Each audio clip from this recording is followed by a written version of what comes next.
Oke, ayo kita bedah sebuah eksperimen buku teks digital yang menarik banget. Jadi pertanyaannya bukan lagi cuma soal nilai ya, tapi sesuatu yang jauh lebih dalam. Apa benar teknologi bisa ikut membentuk karakter seorang siswa? Di zaman yang isinya layar melulu ini, pernah nggak sih kita kepikiran, jangan-jangan anak-anak kita jadi kehilangan semangatnya?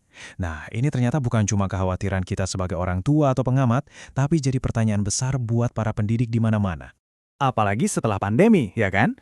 Kekhawatiran ini makin menjadi-jadi. Kayaknya makin lama anak-anak di depan layar, makin luntur tuh motivasinya, kemampuan sosialnya juga. Padahal kan itu dua hal yang penting banget buat masa depan mereka. Nah, ini nih yang jadi tantangan baru di dunia pendidikan. Gimana menyeimbangkan antara penggunaan layar dengan apa yang kita sebut soft skills. Gampang banget kan ngukur nilai matematika atau IPA. Tapi gimana caranya kita ngukur rasa percaya diri? Atau kemampuan mereka kerjasama? Padahal pentingnya sama, bahkan mungkin lebih kan? Dan ternyata ini bukan sekedar perasaan atau asumsi loh, ada studinya beneran. Di tahun 2024, jurnal Behavioral Sciences mengkonfirmasi hal ini. Jadi kekhawatiran soal keterampilan sosial anak-anak yang menurun ini, ya memang nyata dan jadi perhatian serius para ahli. Terus gimana dong cari jawabannya? Nah, untungnya ada sebuah eksperimen digital raksasa yang dilakukan di Korea Selatan. Selama 3 tahun penuh, tujuannya satu, cari bukti yang bener-bener solid. Dan kalau kita bicara skalanya, ini luar biasa. Bayangin aja, ada 1.400-an lebih siswa SD yang diikuti perkembangannya selama 3 tahun. Jadi ini bukan riset main-main ya. Ini bagian dari program pilot nasional yang fokusnya itu tadi, ngukur skill sosial dan emosional.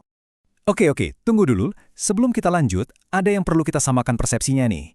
Kalau dengar buku teks digital, mungkin yang kebayang cuma file PDF biasa yang ngebosenin kan? Nah, buang jauh-jauh pikiran itu. Yang kita bahas ini, platform belajar interaktif yang canggih banget. Coba deh lihat gambarnya. Kelihatan kan, ini bukan sekedar e-book. Ini tuh sebuah ekosistem belajar yang utuh. Jauh lebih dari sekedar buku yang di-scan, terus jadi digital. Fitur-fiturnya gila sih, bayangin. Ada konten VR sama AR, jadi belajarnya kayak masuk ke dunia lain. Ada interaksi langsung sama guru, real time. Bahkan, ada AI yang bisa baca cara belajar tiap anak dan kasih feedback personal. Plus alat buat diskusi bareng. Jadi intinya, ini semua dirancang supaya anak-anak itu aktif, terlibat, bukan cuma jadi penonton pasif di depan layar. Nah, disinilah para penelitinya pinter banget. Mereka nggak bikin eksperimen di lab, tapi memanfaatkan kondisi yang udah ada secara alami. Jadi, ada 2 kelompok siswa yang menempuh jalur belajar yang beda.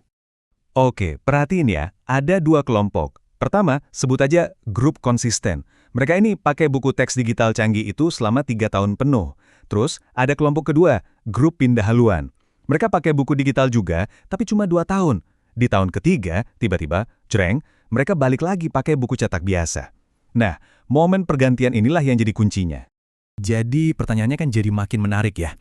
Setelah 2 tahun sama-sama pakai digital, apa sih yang terjadi sama kelompok yang tiba-tiba pindah haluan balik ke kertas? Beda nggak hasilnya? Nah, ini dia nih bagian puncaknya. Di sini kita bakal lihat gimana nasib kedua kelompok ini ternyata beda banget. Oke, kita mulai dari sisi afektif, atau gampangnya, soal emosional. Kayak rasa percaya diri, motivasi, intinya semangat dari dalam diri anak itu sendiri.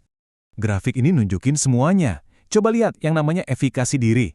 Itu tuh keyakinan siswa sama kemampuan mereka sendiri. Lihat garis abu-abu. Ini kelompok yang lanjut terus pakai digital. Stabil, bahkan cenderung naik kan? Nah, sekarang lihat garis merahnya. Ini kelompok yang balik ke buku kertas. Langsung anjlok di tahun ketiga. Beda banget kan? Dan ini angkanya. Ada dorongan sebesar plus 0,220 buat efikasi diri siswa yang setia sama buku digital. Kelihatannya angkanya kecil ya, tapi dalam dunia statistik, ini tuh perbedaan yang signifikan banget. Ini bukan kebetulan. Dan yang lebih gilanya lagi, pola yang sama persis muncul juga buat keterampilan sosial. Soal komunikasi, soal kerjasama, trennya konsisten banget. Coba kita bandingin. Grup yang konsisten pakai digital, skill komunikasinya terus membaik di tahun ketiga. Sebaliknya, grup yang pindah ke buku kertas, skill komunikasinya malah menurun, bener-bener kayak langit dan bumi. Dan lagi-lagi, angkanya membuktikan. Ada perbedaan terukur sebesar plus 0,185 untuk skill komunikasi.